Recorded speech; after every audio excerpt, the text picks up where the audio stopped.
वहीं बिलासपुर में नगर निगम की सामान्य सभा में बुधवार को जमकर हंगामा हुआ। कांग्रेस और बीजेपी पार्षदों के बीच तीखी बहस हुई और दोनों पक्ष आमने सामने आ गए। लिंगिया डी वार्ड 52 के पार्षद ने गरीबों के आवास उजाड़ने के मुद्दे पर चर्चा की मांग की थी, जिससे सदन का माहौल और भी गर्मा गया। बहस और हंगामे के बीच सदन की कार्यवाही रोकनी पड़ी।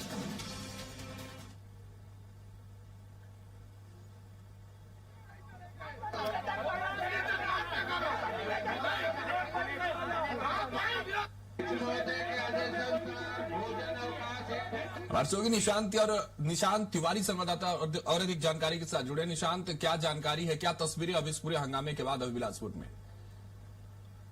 देखिए, सामान्य सभा निगम की सामान्य सभा चल रही थी और सामान्य सभा के बीच में ही दो पार्षद के बीच बहस छिड़ गई। बहस इसलिए छिड़ गई क्योंकि जो वार्ड क्रमांक 52 के पार्षद दिलीप पाटिल है, वहां पर जो मकान बने हुए हैं, काफी सालों से वो रह रहे हैं, तो वहां पर लोगों का मकान तोड़ दिया गया है अवैध बताकर। इस तरह के नगर निगम का जो अवैध बताया गया, इसके बाद जो है वहां पर बहस तेज शुरू हो गई। तो इसके बाद धक्का मुक्की भी शुरू हो गई। धक्का मुक्की शुरू होते ही नौबत यहाँ तक पहुंच गई कि एक दूसरे हाथापाई करने पे उतारू हो गए, लेकिन कहीं ना कहीं दोनों को रोका जरूर गया। उसके बाद फिर जैसे ही निगम की सामान्य सभा जो है वो चली रही थी, इसके बाद वहाँ के जो निवासी हैं, बड़ी संख्या में महिला वहाँ पर पहुंच गए और महिला वहाँ पर पहुंचकर सड़कों पर बैठ के उनका सिर्फ यही कहना था कि 84 दिन से हम लगातार धरना प्रदर्शन कर रहे हैं, लेकिन प्रशासन की तरफ से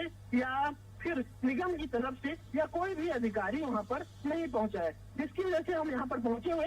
और वो फिर सड़कों पर बैठकर हंगामा करने लगे और कहे कि अगर प्रशासन हमारी बात सुने और हमें हमारा घर ना तोड़े, इस तरह की बात जो है वहाँ पर जो स्थानीय लोग हैं वो कह रहे थे। और लगातार वहाँ पर महिलाएं जो है 84 दिन से धरना प्रदर्शन कर रहे हैं। तो ये पूरा मामला निशांत, इस हंगामे के बाद निगम और प्रशासन ने क्या रिएक्ट किया? रिएक्शन क्या है, प्रतिक्रिया कुछ आई है प्रशासन या निगम की तरफ से?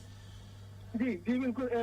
इसके हंगामे के बाद लगातार कांग्रेसी जो पदाधिकारी थे वो भी पहुंचे और कांग्रेसी जो जिला अध्यक्ष ग्रामीण और शहर वो भी पहुंचे और मांग रखी कि हम प्रशासन से निगम कमिश्नर से अपनी बात रखना चाहते हैं। इसके बाद हंगामे के बाद निगम कमिश्नर से जो कांग्रेस के जो पदाधिकारी हैं वो मौके पर मिले और मिलने के बाद वहां पर ज्ञापन सौंपा है कि उनका मकान ना तोड़ा जाए, इस तरीके लेकर निगम कमिश्नर को ज्ञापन सौंपा है और ज्ञापन सौंपने के बाद ही वो धरना प्रदर्शन पूरी तरह से समाप्त हुआ है। चलिए, बहुत बहुत शुक्रिया निशांत, हमारे साथ जुड़ने के लिए, तमाम जानकारियों के साथ।